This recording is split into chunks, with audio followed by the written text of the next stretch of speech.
Agricultores de La Guareña, preocupados por el peligro de una extraña e ilegal fumigación. Publicado en el Diario de Zamora viernes, 12 de julio de 2013. Este es el primero de una serie de relatos orientados a compartir experiencias e investigaciones de hechos que pasan desapercibidos, pero que, sin saberlo, nos están afectando a todos. Nuestra economía y nuestra salud están en juego.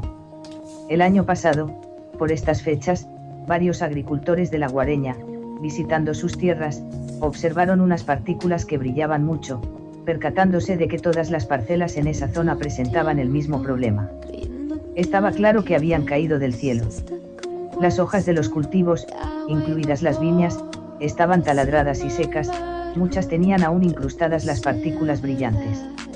Las hojas de los almendros, chopos, alcornoques, nogales y todo tipo de plantas presentaban el mismo aspecto. Considerando que algunos de ellos tenían cultivos ecológicos, se preocuparon por el efecto que esto pudiera tener en el consumidor y llamaron a su sindicato para informarles de lo ocurrido, de manera que un agrónomo pasara a verlo.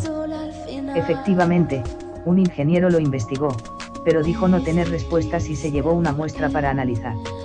Otro agricultor llevó muestras al Itacil, que acabaron en sanidad vegetal. Los unos se fueron pasando la pelota a los otros y, a pesar de nuestras múltiples llamadas para ver qué pasaba con las muestras, a fecha de hoy, aún estamos esperando respuesta, aseguran los agricultores. Mientras tanto, el ingeniero que había visitado los terrenos consultó el tema con un miembro del Consejo Ecológico de Castilla y León, que estaba examinando hechos similares en el marco de la Asociación Terra Sostenible. A principios de agosto del año pasado, miembros de la citada asociación vinieron a tomar una muestra de tierra y la enviaron a analizar. El resultado del análisis es sorprendente en cuanto a la cantidad de aluminio encontrado, que ascendía a 5,6 gramos por kilo, lo que, según algunos, no es demasiado, puesto que el aluminio es el mineral más abundante en la naturaleza. Pero nunca se encuentra en forma libre. Lo sorprendente aquí es que el aluminio del que se habla viene solito, como si fueran escamas.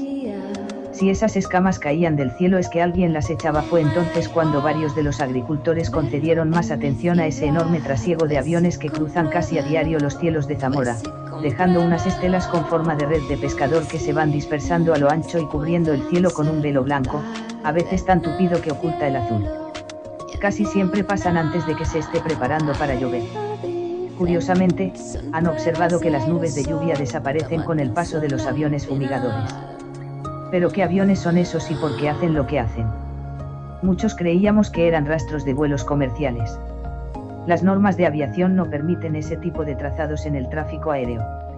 Los aviones comerciales tienen su placa de identificación y siguen corredores delimitados, pautas de vuelo seguras y están bajo control del sistema oficial de radar.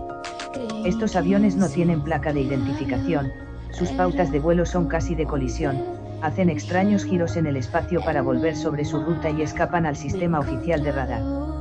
Siguen el típico patrón de fumigaciones aéreas para cubrir la mayor superficie con el material dispersado.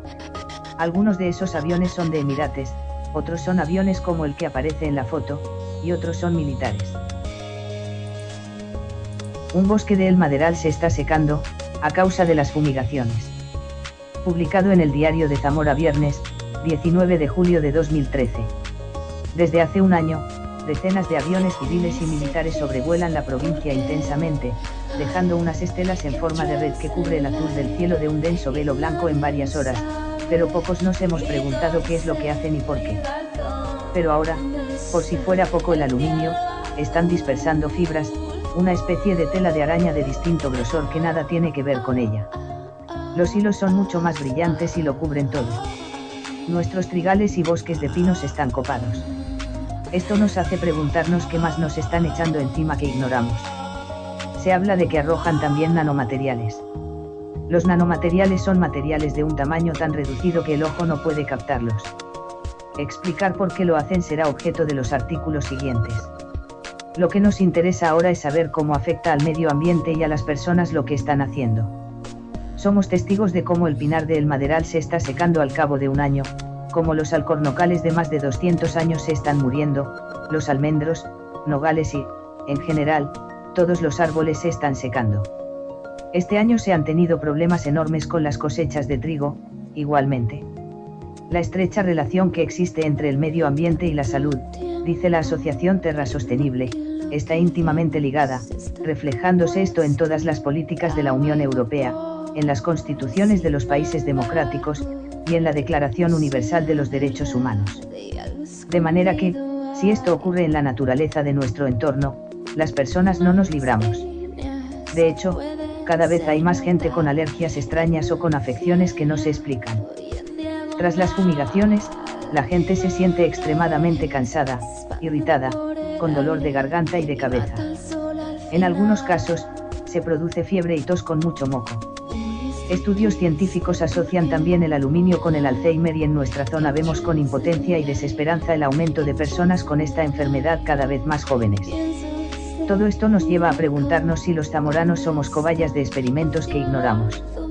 Aunque, en realidad, no somos los únicos en sufrirlo, esas agresiones al medio ambiente y a las personas se están llevando a cabo en todo el país y en todo el continente europeo. En realidad, son acciones que se producen en todo el mundo. Pero eso de mal de muchos, consuelo de tontos, no va con nosotros. La Asociación Terra Sostenible, que está colaborando con los agricultores de La Guareña y prepara una denuncia sobre los hechos aquí expuestos, afirma: estamos ante un caso de salud pública y de seguridad, y se están violando derechos fundamentales de las personas. Más pronto que tarde se nos deberá dar a todos una respuesta por parte de quien debe darla. En todo caso, nosotros iniciaremos cuantas acciones sean necesarias para hacer respetar esos derechos, y que se prohíban estas fumigaciones de inmediato, sin perjuicio de reclamar responsabilidades a quien proceda. En los próximos artículos, trataremos de explicar, a partir de lo que ocurre en nuestra tierra, de qué formamos parte sin comerlo ni beberlo, quiénes están detrás, qué es lo que pretenden y qué es lo que nos cuentan con la intención de engañarnos. La Guareña, zona experimental desde 1999. Publicado en el Diario de Zamora viernes, 26 de julio de 2013. La Guareña es zona experimental, que se sepa, desde 1999, fecha en que la Universidad de Salamanca, en el marco del proyecto europeo Remedus, cuyo fin era estudiar la humedad en la cuenca del Duero a lo largo de 18 meses, decide ubicar en esta zona 25 estaciones de medición de la humedad con lecturas quincenales. Las conclusiones apuntan a un déficit hídrico, señalando periodos prolongados de hasta 50 días sin lluvia. Coincidiendo con los estudios realizados por el Comité Intergubernamental sobre el Cambio Climático en la Cuenca del Duero, que en 1999 dibujaban un escenario de reducción de la precipitación media en verano entre el 15%, para los próximos 20 años y del 25% los próximos 50 años. Ni qué decir tiene que de ser ciertas estas previsiones, acuíferos como el de los Arenales sufrirían riesgo de sobreexplotación al aumentar la extracción de agua para riego. Labores de investigación. La red de estaciones de medición de la humedad del suelo, Remedus, parece encajar en las labores de investigación de satélites como hemos lanzado en 2009 por la Agencia Espacial Europea para proveer desde el espacio datos sobre la humedad terrestre y la salinidad de los océanos con el fin de entender mejor el clima y los ciclos hidrológicos, además de para facilitar una mejor predicción de condiciones climáticas extremas y registrar datos sobre la acumulación de hielo y nieve en el planeta. Se entiende la relación entre el ESMOS y Remedus en lo que a la humedad se refiere, pero lo que ya no cuadra es la parte de mejorar la predicción de las condiciones climáticas, porque ello supone un paso muy superior al de la simple medición de humedad, que no estaría garantizado por la misma tecnología. Quizás sea esa la razón por la que, finalizado el estudio Remedus, se instalaran numerosas antenas de última generación en el término municipal de Villamor, sin que se sepa quién lo ha hecho ni qué fin tienen. Posiblemente, sean estaciones meteorológicas con sus correspondientes antenas para enviar datos al satélite ESMOS, o a cualquier otro. En esta perspectiva sería fácil controlar lo que ocurre en la comarca a nivel climatológico tras el paso de los aviones fumigadores. Otro dato para la reflexión sobre la Guareña como punto experimental nos llega de la mano del Ministerio de Industria. El 19 de noviembre de 2012 los periódicos locales daban la noticia: Zamora y Fuentesauco acogen la primera prueba piloto de telefonía 4G en España. Según explicaciones del mismo ministerio, las razones por las que se han seleccionado estas dos localidades zamoranas son de índole técnico, ya que el conjunto de frecuencias asignadas a la televisión digital en la provincia la hace idónea para realizar este tipo de pruebas. Este hecho, aparte de sorprendente, plantea muchas preguntas que tiene Zamora que no tengan otras ciudades más avanzadas desde el punto de vista tecnológico para que se hayan realizado aquí esas pruebas piloto. ¿Qué relación hay entre las supuestas estaciones climáticas instaladas y la televisión digital? ¿Cuáles son los objetivos reales de los proyectos experimentales en Zamora y provincia? Preguntas. Una cosa está clara y es que los aviones fumigadores pasan siempre por encima de las últimas estaciones climáticas instaladas sin identificación alguna, al igual que sobre las torres de telefonía. Si las conclusiones del proyecto experimental en La Guareña, Remedus, son claras y contundentes en cuanto al posible déficit hídrico en la zona, porque cada vez que hay un frente lluvioso pasan los aviones fumigadores deshaciendo las nubes antes de que caiga una sola gota de agua. Se trata de aportar veracidad al estudio del Comité Intergubernamental para el Cambio Climático sobre la cuenca del Duero a costa de desertizar una comarca, o será tan solo casual que en 1999, fecha del informe del citado comité, iniciaran las fumigaciones clandestinas aéreas en Europa. Pero, el lector estupefacto se preguntará, ¿es posible que alguien tenga la capacidad para hacer desaparecer las nubes? La respuesta es sí. En el próximo capítulo se expondrán las tecnologías y las razones que le permiten a determinados países generar lluvia, niebla, tormentas, huracanes, etc. Y también deshacerlos. El control del clima pasó de ser un sueño imposible a convertirse en una práctica inmoral con consecuencias irreversibles. Y Zamora, por la intensidad y la cantidad de aviones fumigadores que la sobrevuelan diariamente, que nada tienen que ver con el tráfico aéreo, podría estar siendo objeto de este tipo de ensayo. El aluminio, los filamentos y demás materiales dispersados en la comarca están teniendo claramente un impacto en la naturaleza. La cosecha del siglo se quedó sin adjetivo, los pinares del Maderal están sentenciados a muerte, y los alcornoques que han sobrevivido los vaivenes climáticos de más de 200 años se están secando de forma alarmante. Todos sabemos la relación tan estrecha que hay entre la naturaleza y la salud de las personas. Si las plantas están afectadas por las sustancias que estos aviones están dispersando, tarde o temprano esto afectará a las personas.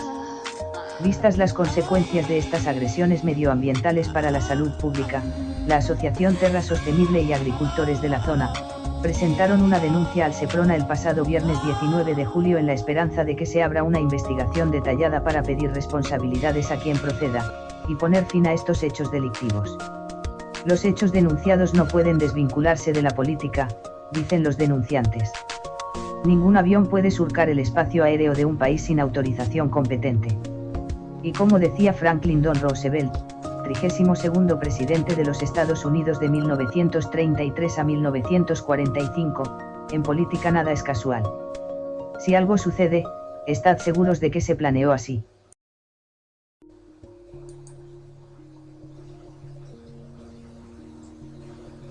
Manipulación climática, de la comarca zamorana de La Guareña al resto del mundo.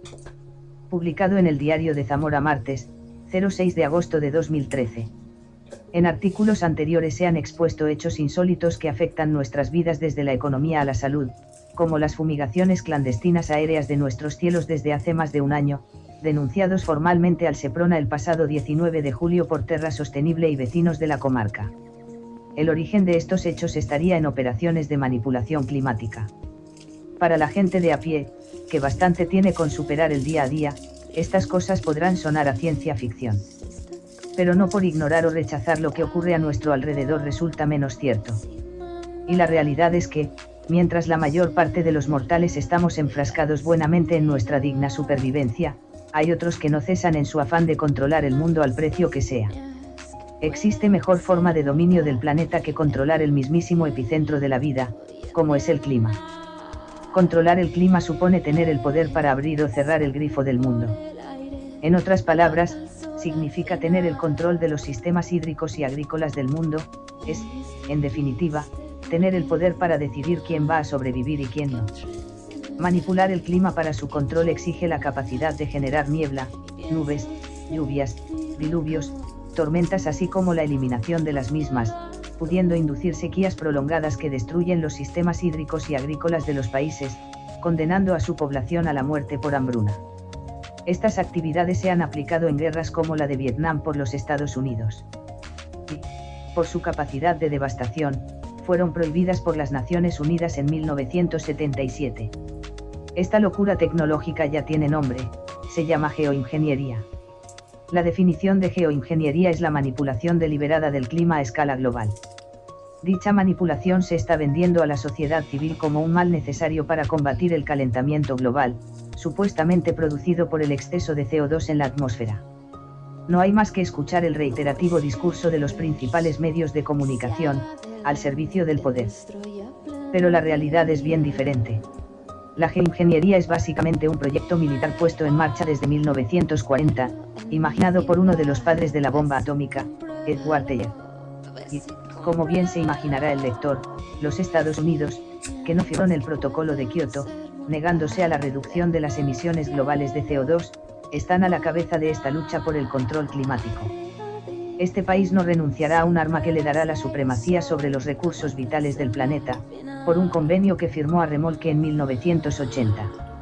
Más bien, encontró la forma de camuflarlo en el marco de una geoingeniería para fines civiles, presentada como propuestas teóricas en caso de que, eventualmente, haya que actuar de emergencia para salvar el planeta del calentamiento global. Es la eterna historia del pirómano bombero. Sin embargo, las evidencias muestran que, más allá de las teorías, nos enfrentamos, desde hace varias décadas, a la geoingeniería de hechos consumados. Las publicaciones a favor y en contra de la geoingeniería son abundantes, pero pocas tan vehementes e ilustrativas como el informe de las Fuerzas Aéreas de los Estados Unidos de 1996 titulado Poseyendo el clima para 2025. Esta, no solo es una demostración de la necesidad de controlar el clima como arma de guerra y de la capacidad de producir todo tipo de fenómenos atmosféricos, sino, también, de ejercer este control a nivel mundial como parte de su política exterior, quiera el mundo o no, con la ayuda de la OTAN, ahí entramos nosotros, de las Naciones Unidas, mediante convenios bilaterales, o de forma unilateral. ¿Quién va a pararle los pies al país más poderoso del mundo sin pagar las consecuencias? Si realmente el problema del calentamiento global fuese el exceso de CO2, las medidas para paliarlo debieran ir encaminadas a cortar por lo sano las fuentes de emisión P. Pero ninguna de las acciones de geoingeniería está orientada a la reducción del CO2. La geoingeniería, para los ingenuos, tiene dos vertientes. Una es la captación del CO2 de la atmósfera mediante distintos métodos. El que más conocemos es el de los depósitos de CO2, al que muchas localidades se han apuntado sin tener ni idea de las posibles consecuencias. La otra vertiente de la geoingeniería es la gestión de la radiación solar, que consiste en dispersar en la atmósfera millones de toneladas de aerosoles que generen una especie de escudo reflector de la luz solar al espacio. Algo que matemáticamente es imposible.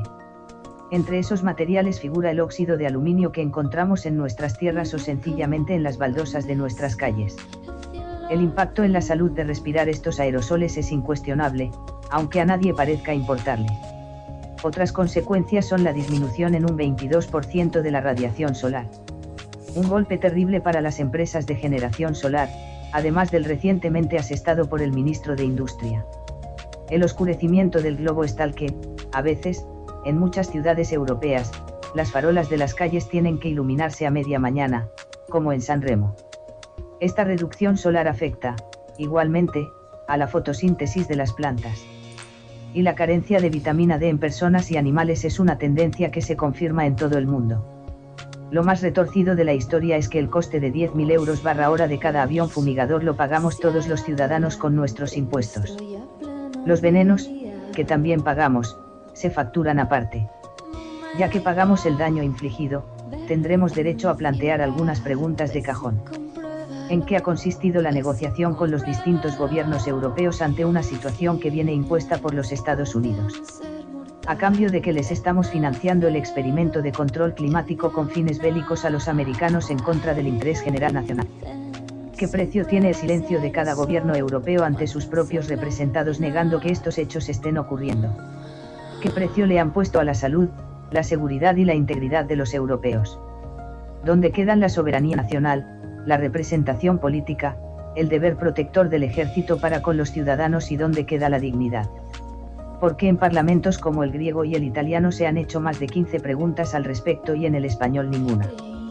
¿Por qué en otros países hay científicos, meteorólogos, pilotos, generales del ejército, epidemiólogos, etc., que denuncian estos hechos y en España no hay nadie que diga nada. Es sencillamente una ignominia. Para quien se rasgue las vestiduras ante estas preguntas pensando en la imposibilidad de que cualquier gobierno de países democráticos pueda tomar decisiones en contra de sus propios ciudadanos, que consulten este dato en la Academia de Ciencias de los Estados Unidos 1977, durante más de una década, de 1953 a 1964, los militares dispersaron grandes cantidades de partículas de zinc, cadmio, sulfuro y microorganismos en 33 lugares del planeta, sin el conocimiento ni consentimiento de los ciudadanos, sobre todo en ciudades y grandes urbes de Estados Unidos y Canadá, pero también en el Reino Unido y Escandinavia. En la actualidad, las leyes americanas permiten ensayos con agentes químicos y biológicos sobre la población civil aprobadas oportunamente en 1997. Publiqué LAW 105, 85, noviembre 18, 1997. Y al igual que en el caso de espionaje a países europeos recientemente desvelado, lo que está permitido en los Estados Unidos porque habría de estar prohibido en otro lugar. Estos hechos son muy graves. Y de nosotros depende el hacer valer nuestros derechos fundamentales. En este sentido, Terra Sostenible llevó la denuncia al Parlamento Europeo el pasado mes de abril, solicitando protección para la sociedad civil europea y presentando una petición para que investiguen las fumigaciones masivas en Europa, para que los programas de investigación militar estén sometidos a control democrático y parlamentario y para que se ponga fin a un hecho intrínsecamente genocida. Se puede firmar la petición en el enlace www.guardacielos.org.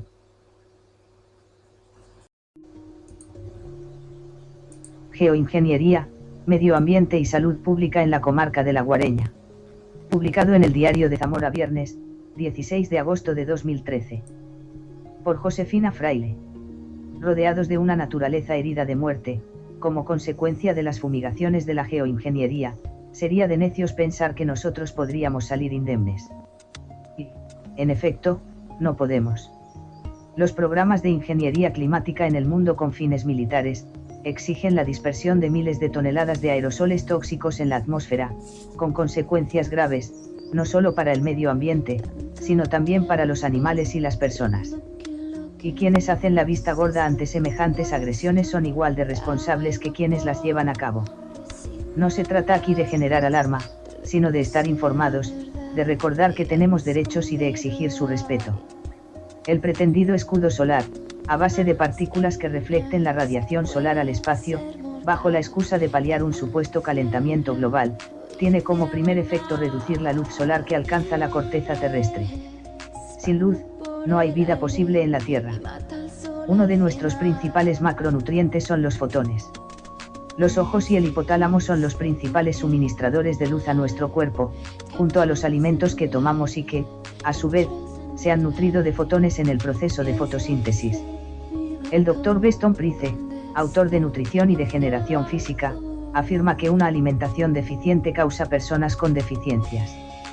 La falta de luz afectaría igualmente a la asimilación de la vitamina D3 y, por lo tanto, al sistema inmunológico, a la absorción de calcio y al crecimiento óseo.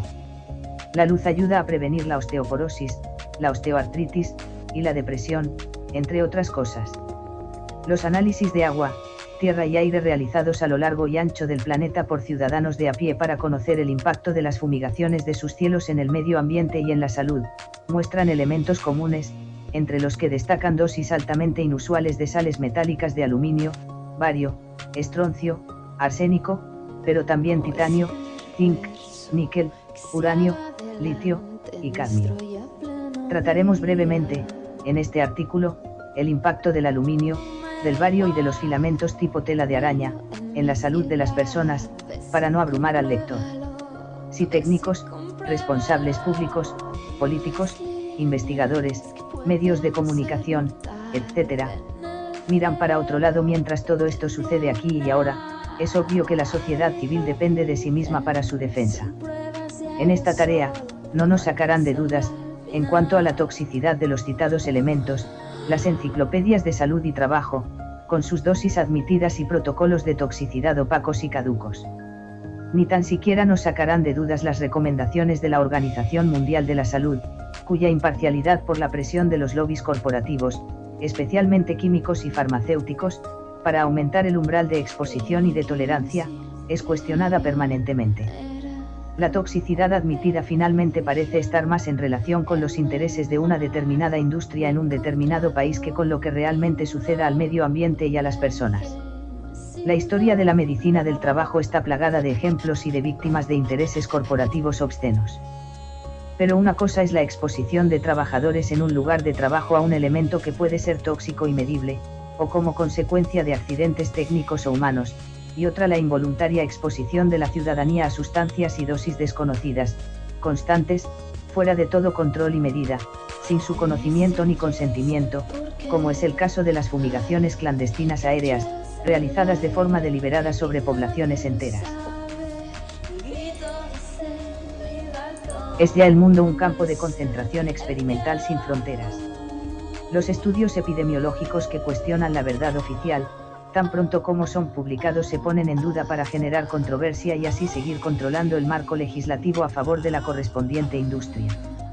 Tomemos como ejemplo el aluminio, que durante mucho tiempo fue considerado inocuo para las personas. Investigaciones recientes han demostrado que puede producir efectos adversos en plantas, animales acuáticos y seres humanos.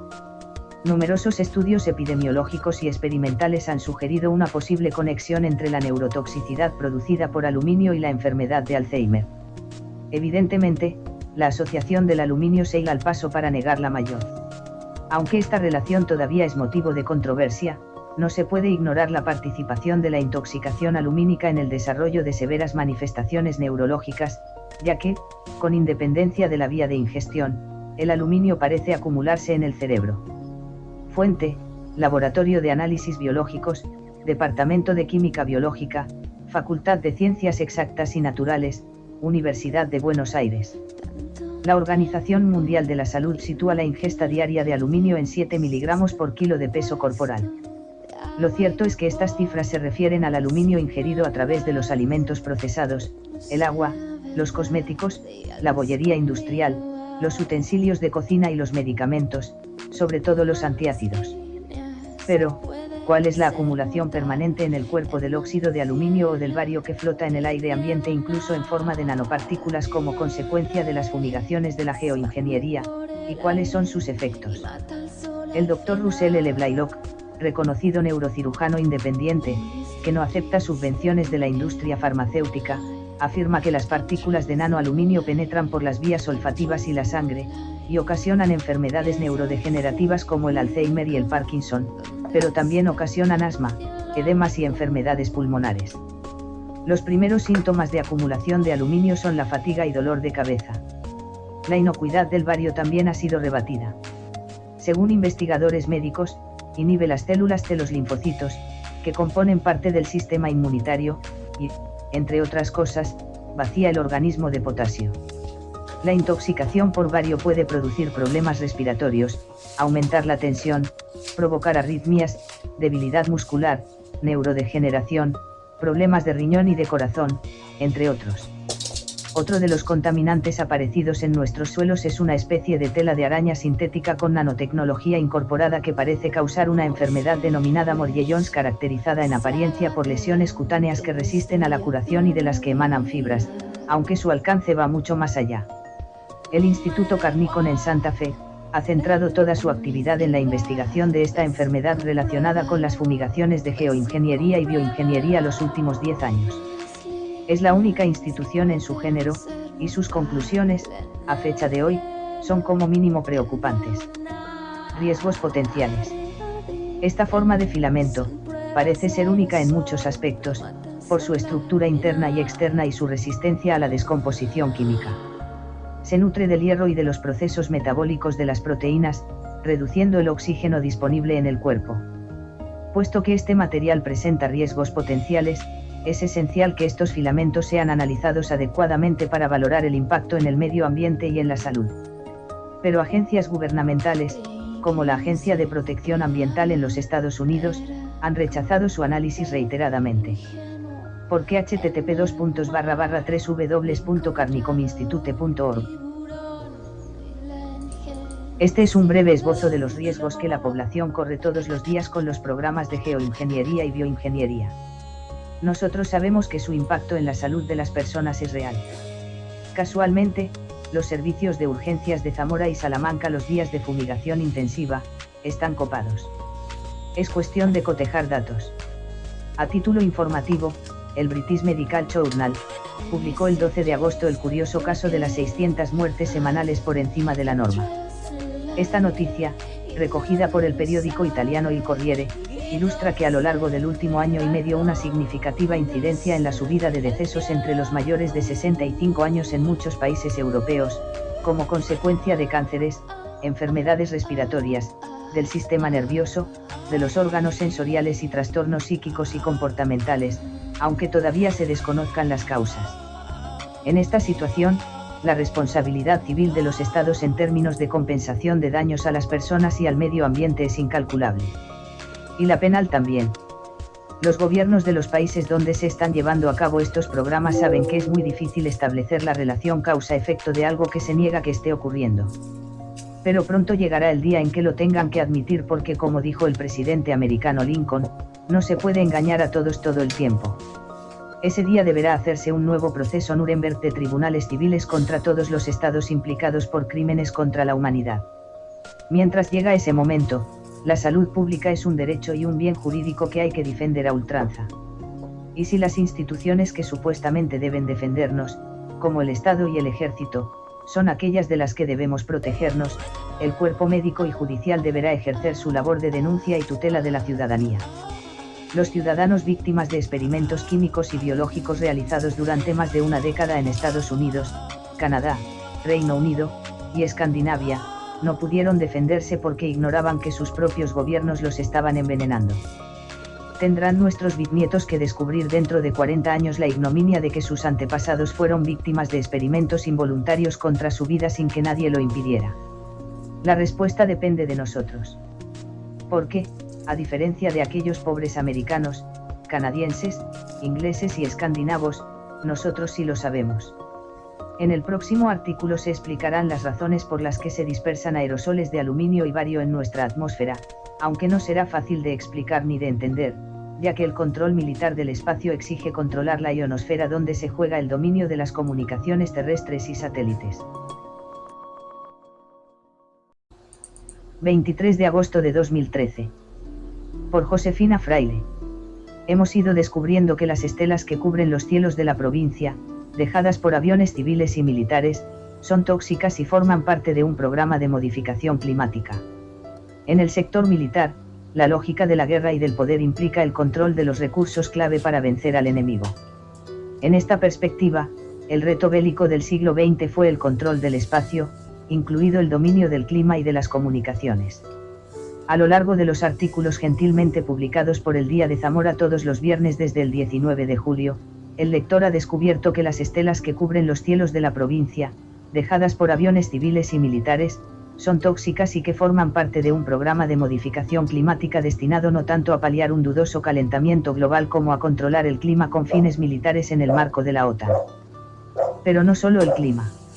Es cierto que la capacidad de un país para generar huracanes, diluvios, nieblas, nubes, o para deshacerlas y generar sequías que destruyan los sistemas hídricos y agrícolas del enemigo y por lo tanto su capacidad de supervivencia, le darían una baza incuestionable a la hora de alzarse con la victoria.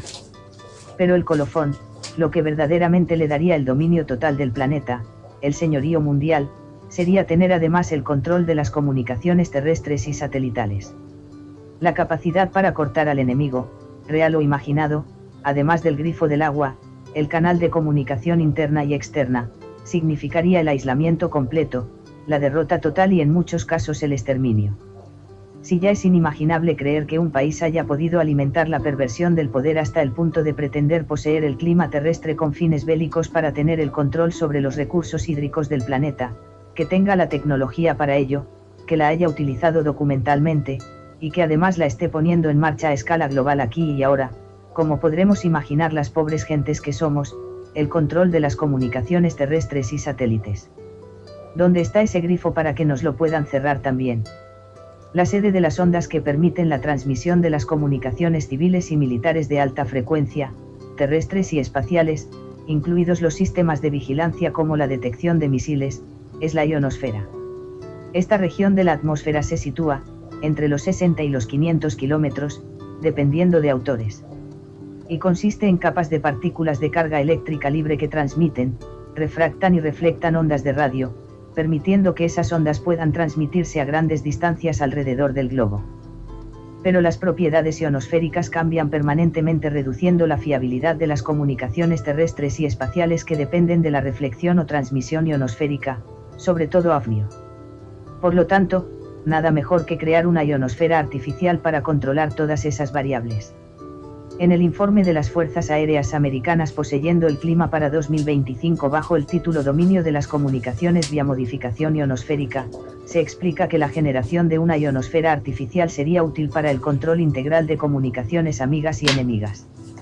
Y resuelve el problema mediante una serie de métodos como la inyección de vapores químicos, calentadores, o espejos ionosféricos, entre otros, que podrían teóricamente reflectar ondas de radio con frecuencias de hasta 2 GHz, lo que supone 2 tipos de magnitud superior a las ondas reflectadas por la ionosfera natural.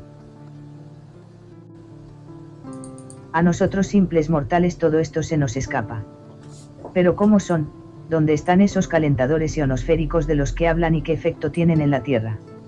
La recientemente fallecida epidemióloga y física nuclear de prestigio mundial, Rosalie Bertell, verdadero azote de los programas secretos militares estadounidenses, hizo un informe al respecto para las Naciones Unidas que terminó recalando en una resolución del Parlamento Europeo aprobada el 14 de enero de 1999 sobre medio ambiente, seguridad y política exterior, A4005-1999, cuya ponente fue su amiga y activista antinuclear, la eurodiputada sueca Maj-Britt Theorin, a quien tuvimos el placer de entrevistar el pasado mes de enero. Aquí, por vez primera, se habla de unas instalaciones en Gacona, Alaska, en las que se está llevando a cabo un programa de investigación de alta frecuencia auroral activa conocido por sus siglas en inglés HAARP. El principal dispositivo de la estación HAARP es una red de 180 antenas que actúa como potente radiotransmisor de alta frecuencia dirigido a modificar las propiedades en una zona limitada de la ionosfera, financiado por la Fuerza Aérea, la Marina de los Estados Unidos, el Departamento de Defensa y la Universidad de Alaska.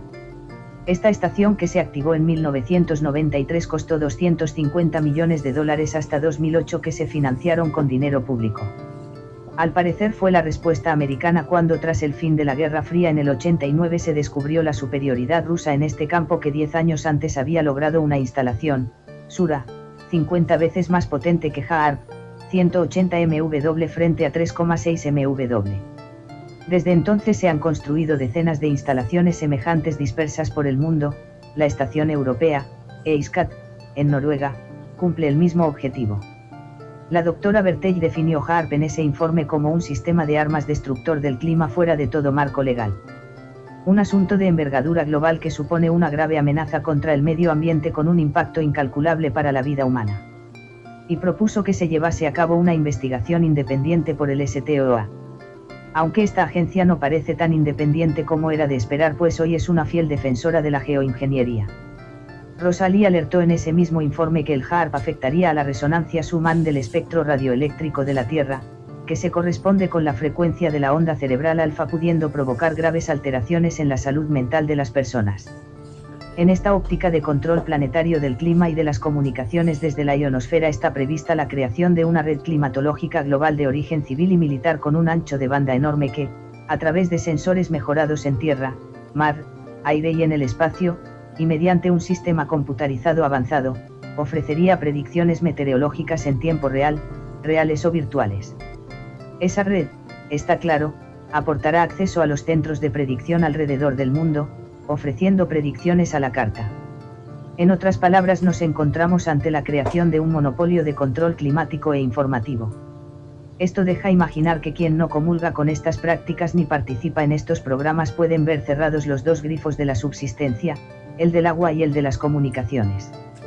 El funcionamiento de esta red de sensores en la atmósfera requiere de un soporte conductivo que la haga viable, una capa de partículas con propiedades reflectantes y transmisoras como el aluminio y el bario. La dispersión de estos materiales por los aviones fumigadores se hace junto con otras sustancias utilizadas en la generación o dispersión de nubes como los nanopolímeros, nanofibras y nanofilamentos que al tiempo que vehiculan los compuestos químicos, transforman la energía electromagnética en calor.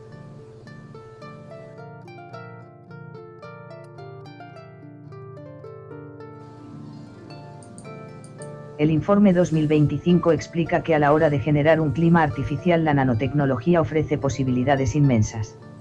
Una o varias nubes de partículas microscópicas computarizadas, comunicándose entre sí podrían bloquear sensores ópticos, o ajustarse para hacerse más impermeables a otros métodos de vigilancia.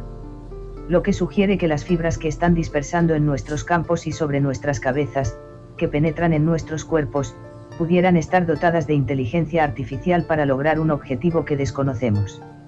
Según el mismo informe, estas nubes de partículas computarizadas también podrían aportar una diferencia de potencial eléctrico atmosférico, que no existiría de otro modo, para lograr descargas eléctricas perfectamente dirigidas y cronometradas. Esto nos lleva a pensar en el origen real del aumento de los fuegos salvajes en nuestro continente.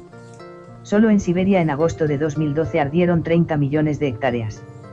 Y en nuestro país 165.000 hectáreas el mismo año.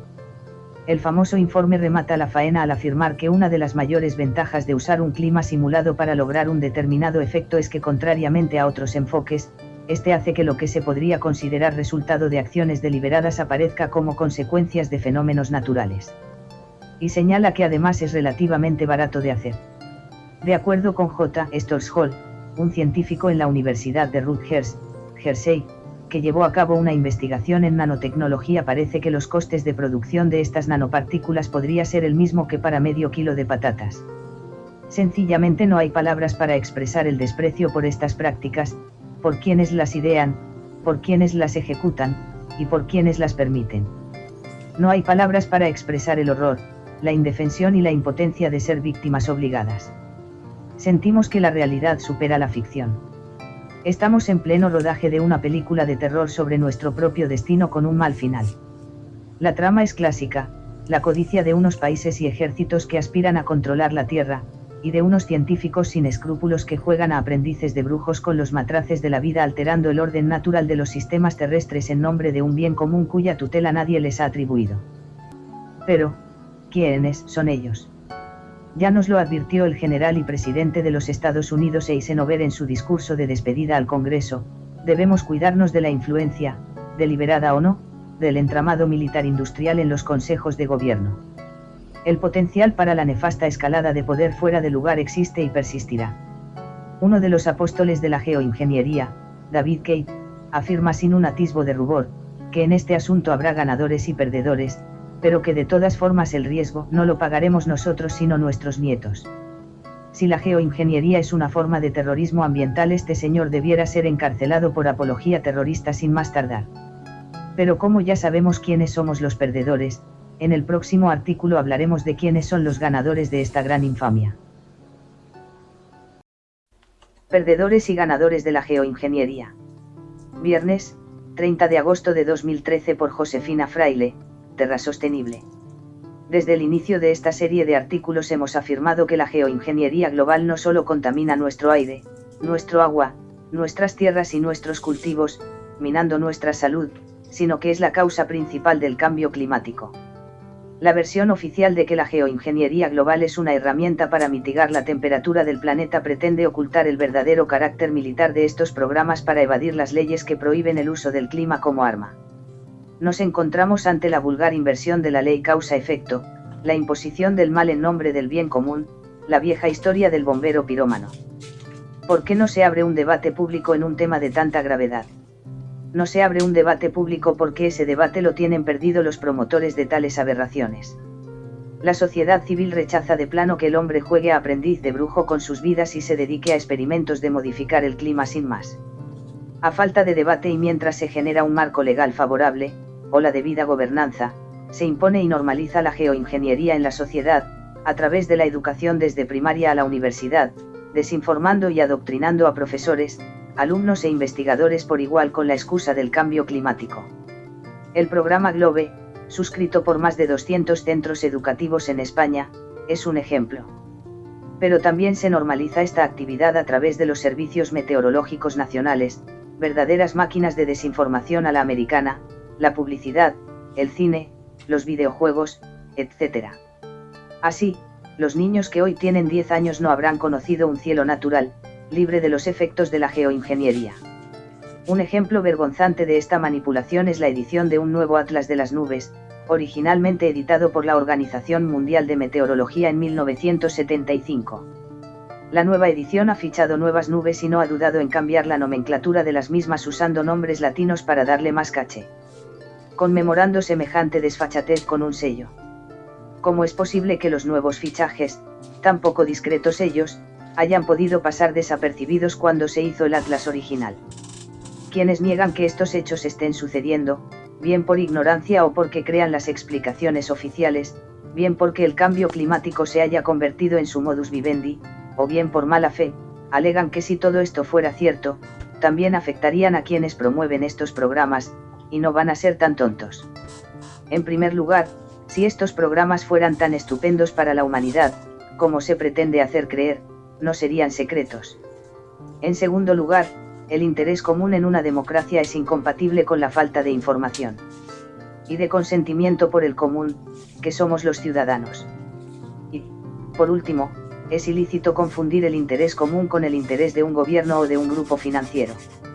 En esa perspectiva está claro que el cálculo que se hace en los grupos de poder, en cualquier circunstancia, es puramente económico. El mejor ejemplo nos lo ofrece la industria del tabaco. Sabe perfectamente que está poniendo en riesgo la salud del consumidor, pero nada le impide seguir vendiendo el producto. Ni al consumidor de seguir consumiéndolo a pesar de que en su cajetilla diga fumar mata. La naturaleza humana responde ilógicamente con la creencia de que eso siempre le ocurre al otro. La diferencia está en que en un caso la opción la tiene la persona. Y en el otro, no hay opción posible. La gente tiene que respirar, comer y beber. Y el efecto es el mismo para el ciudadano desinformado que para el informado o que para el que no cree, pero no es el mismo que para quienes conocen el veneno y por lo tanto el antídoto. Si finalmente los grandes perdedores de la geoingeniería somos los ciudadanos de a pie, ¿quiénes son los ganadores? El entramado industrial militar al que se refería Eisenhower sería menos factible sin los políticos de turno que deben legislar, y cuyas campañas son financiadas por las empresas correspondientes. En este aspecto, la estructura de control de poderes que caracteriza la política americana permite saber, con bastante aproximación, los tejemanejes de unos y otros. La geoingeniería está financiada con dinero público que cada agencia gubernamental gestiona a su manera, como el Ministerio de Defensa, las Fuerzas Aéreas, la Marina, la CIA, etc. Pero también con dinero privado. El entramado de intereses de empresas y filiales, de compraventa de patentes, contratas y subcontratas, es mareante. Raytheon, la mayor empresa electrónica de defensa en el mundo, se lleva la palma. Esta multinacional compró E-Systems, una empresa de alta tecnología de equipamiento militar relacionada con la CIA, cuyos beneficios en este sector fueron de 1,8 billones de dólares, de los cuales 800 millones los dedican a proyectos negros tan secretos que ni siquiera el Congreso de los Estados Unidos está informado del fin que se les da. El mayor socio de Raytheon, propietario de las patentes, en la construcción y etapa de desarrollo de las antenas en fase de HAARP, fue British Aerospace Systems, BAES, que ya había participado al inicio de la instalación de las antenas en 1990. La Oficina de Investigación Naval concedió a BAES 2003 un contrato multimillonario, a través de la filial americana BAE Systems Advanced Technologies Incorporated. El citado contrato fue firmado apenas 2 meses antes de la invasión angloamericana de Irak. En el grupo de los ganadores de la geoingeniería hay que situar también a una miríada de universidades, expertos, consultores, asociaciones, ministerios, empresas, etc., que se nutren de los 100 billones de dólares anuales destinados a paliar el cambio climático hasta 2020. La lista es interminable. Pero cabe destacar, en este entramado, la empresa Monsanto, que ya tiene preparados árboles transgénicos resistentes al aluminio y a la radiación UV, abejas robots para polinizar la naturaleza en sustitución de las abejas reales que se han cargado con sus pesticidas, semillas transgénicas resistentes al aluminio y al estrés hídrico, etc.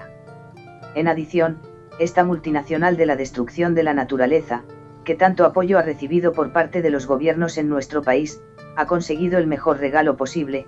La Cámara de Representantes de Estados Unidos aprobó sigilosamente un anexo a la Ley de Asignaciones Agrícola de 2013, incluyendo una disposición que protege las semillas genéticamente modificadas de litigios ante los riesgos sanitarios. El Washington Times señala que este hecho significa la victoria de empresas como Syngenta, Cargill, Monsanto y el Comité de Acción Política, que donaron $7,5 millones a los miembros del Congreso desde 2009. Claro, que Raytheon, Boeing y Lockheed Martin, 3 empresas relacionadas con la geoingeniería, han aportado en torno a los $1.800.000 solo en 2013-14. En España, lograr esta información es prácticamente imposible. Pero, precisamente, la opacidad en este sector es un índice en sí mismo de que las cosas aquí no son diferentes. En el grupo de los ganadores de la geoingeniería hay que situar también a una miríada de expertos, consultores, asociaciones, ministerios, empresas, etc., que se nutren de los $100 billones anuales destinados a paliar el cambio climático hasta 2020. La geoingeniería es el mayor atentado contra la vida en el planeta jamás perpetrado en nombre de la codicia, el poder y la mentira. Y debemos ponerle fin antes de que sea demasiado tarde. No esperamos la ayuda de quienes, teniendo el deber de protegernos y de informarnos, son cómplices necesarios. Pero, ante su omerta ley del silencio, los ciudadanos responderemos tomando nuestra propia defensa, esperando encontrar en el camino la justicia de los justos. Esa que condena a los culpables con independencia de su estatus, sin que le tiemble la mano. Concluimos aquí nuestra labor informativa agradeciendo encarecidamente al Día de Zamora el gran servicio que ha prestado a la sociedad en general. Un ejemplo de independencia y profesionalismo que debieran seguir quienes dejaron de ser medios de información para convertirse en grandes medios de comunicación al servicio del poder. Seguimos recogiendo firmas de apoyo para que el Parlamento Europeo abra una investigación sobre la geoingeniería de los hechos consumados en Europa. www.guardacielos.org